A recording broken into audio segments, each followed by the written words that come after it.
so Joe Biggs was a Proud Boy, which, you know, we're not supporting Proud Boys or anything. I really don't care what they do. I really don't think they. I don't. Oh, what the heck is going on here? So the Proud Boys have always gotten a bad rap, but I used to actually watch what's his name, Gavin McInnes, when like that whole thing started, and it started off as Gavin just encouraging men not to watch filth on the internet, and he was like telling young men put the computer down and go meet a real girl and get married, have kids young. Like Gavin was going to a traditional mass back then and stuff. I don't know if he still is. I don't know anything about him, but it was just, that was how the group started. So now these guys then became like this group that would go and defend conservative speakers like Ann Coulter. If they were going to a college, they would be like the security for her. Any conservatives would go to speak, and the Proud Boys would go and they would act as security. My dad is looking at 5 years in prison for being a member of the Oath Keepers at January 6th. Yeah. There's two people that got hit with sentences like this. Joe Biggs got 17 years, and the head of the Oath Keepers.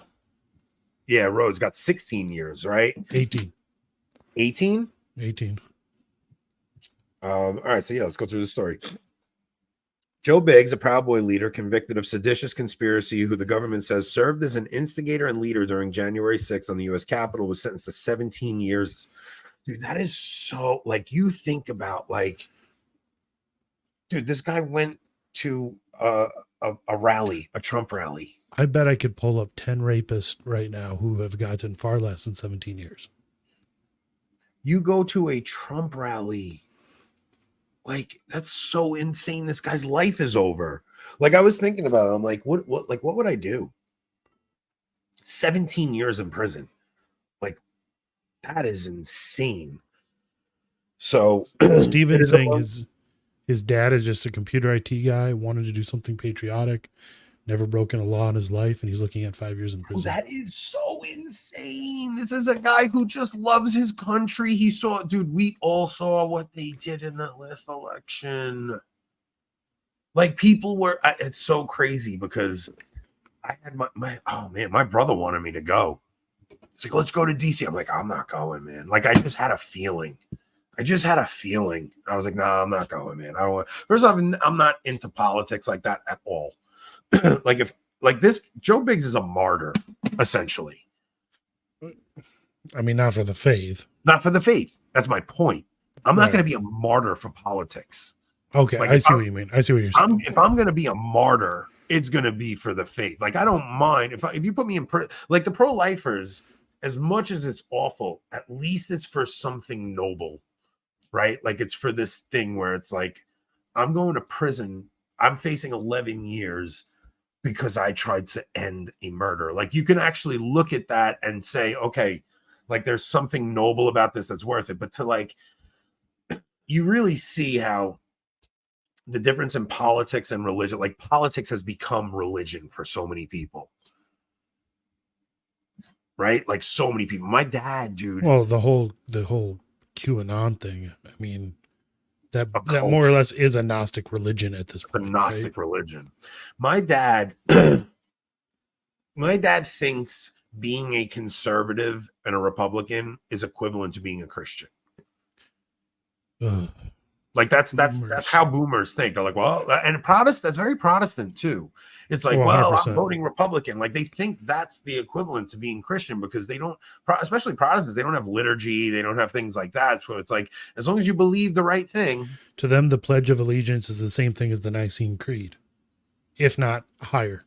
It's a valid point. Like, that's really how they would look at it. So, I mean, you're talking about a generation, especially the boomers, who really have replaced religion with politics. Like, I had this thing with my dad. Can you guys, you have no idea. No, I'm sure, man. Oof. We might have to get you on to tell some stories. I was like, Dad, how can you? My dad was like the biggest Rush Limbaugh fan, you know, like, he's like, he was just so conservative.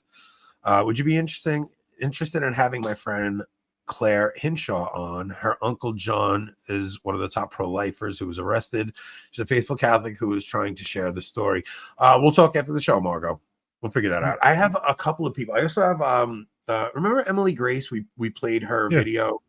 Instagram. So she reached out to me. There's a guy who's in the military and he's talking about the mandates coming back to the military, and LifeSite just interviewed him. I think Father Dave Nix had him on. So she asked me if we could have him on. There's a lot of people reaching out that actually want to come on the show now. So, but we'll talk to you after the show, Margot.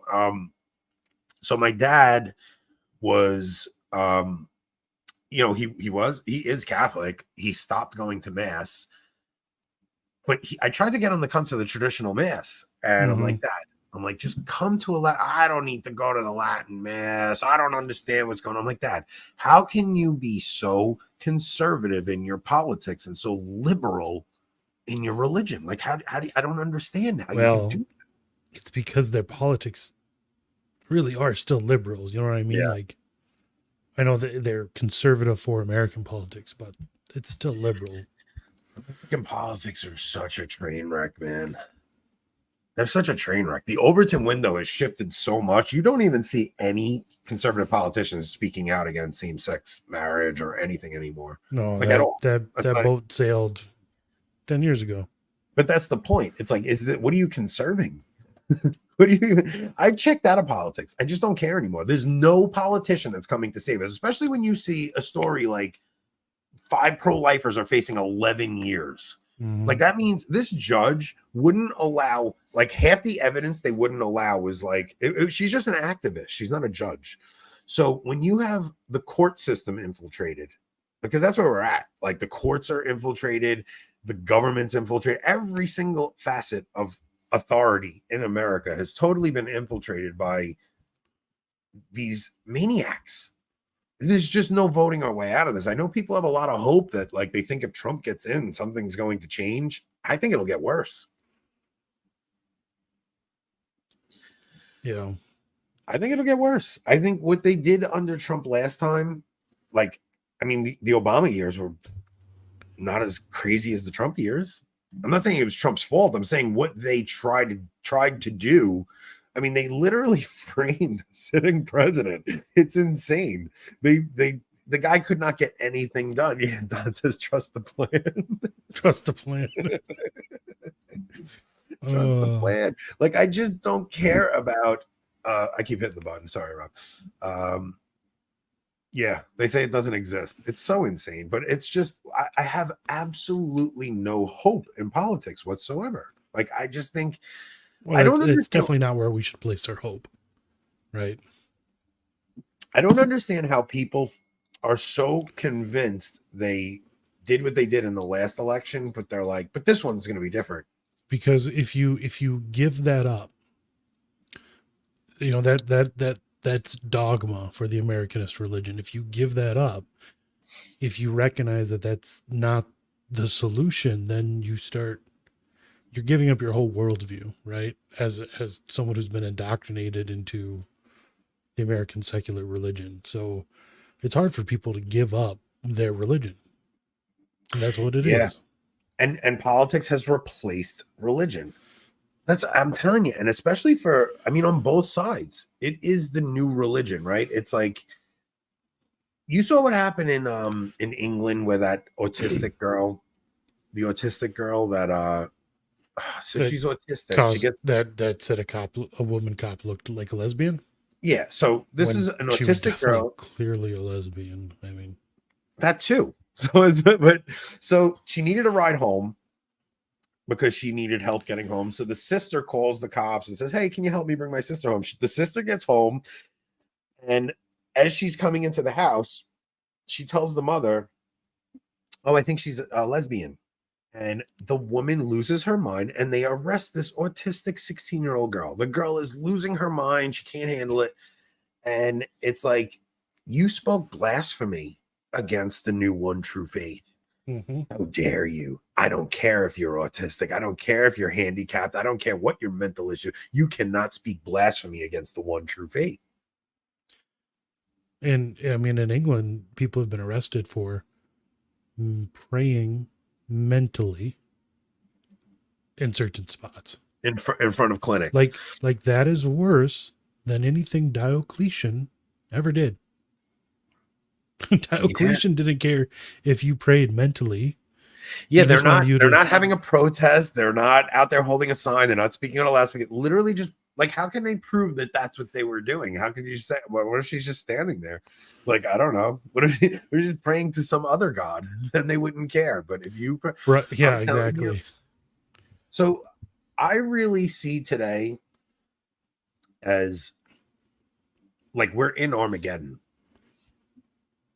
There's a battle amongst the gods right now.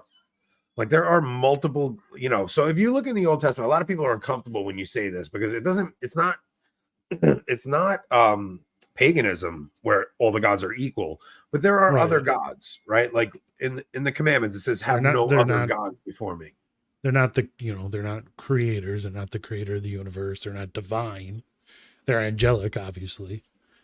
Right. But they're also they're things that anything that takes the place of God in your heart, in your life, is a god. Right.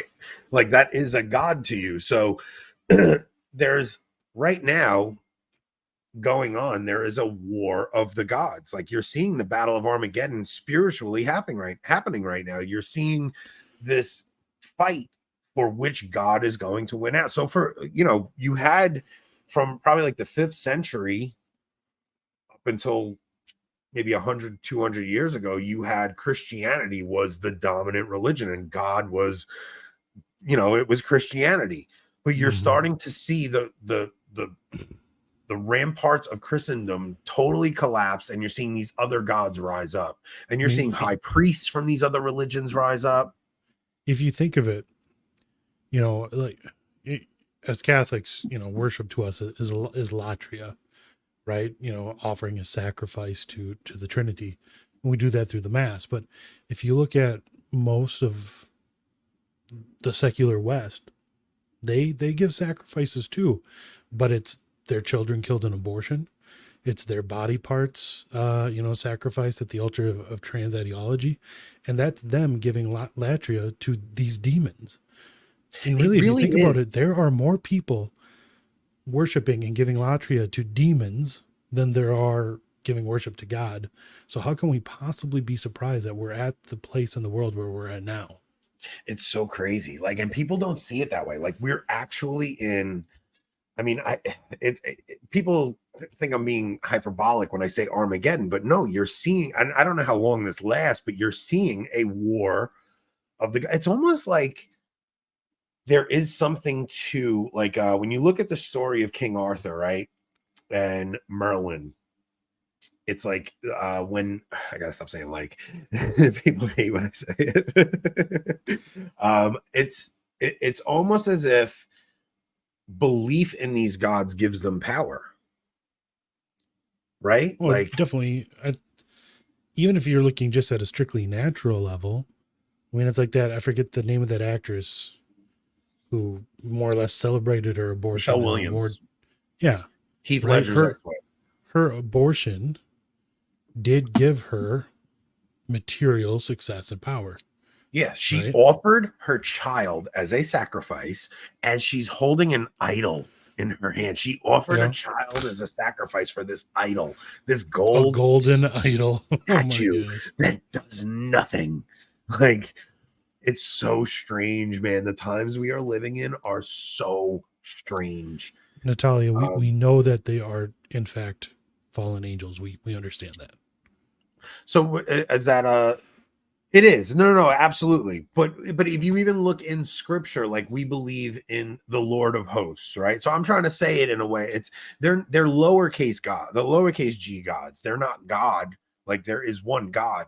But even the way it's described in scripture, it's they are being worshipped as gods. Yeah, and people are making them lowercase g gods in their lives. And politics has become that. Yes. Politics has become that for people. But people are not worshiping at the altar at mass anymore. They're worshiping at the altar of, dude, it's it's like when you see I'm so sorry about the like, guys. I can't help it. It's a very hard habit to break. When you see a person like Lauren Boebert, who drives me nuts because she's out there acting like she is a spokeswoman for family values, and she abandoned her family. And how are we supposed to take a person like that as a role model?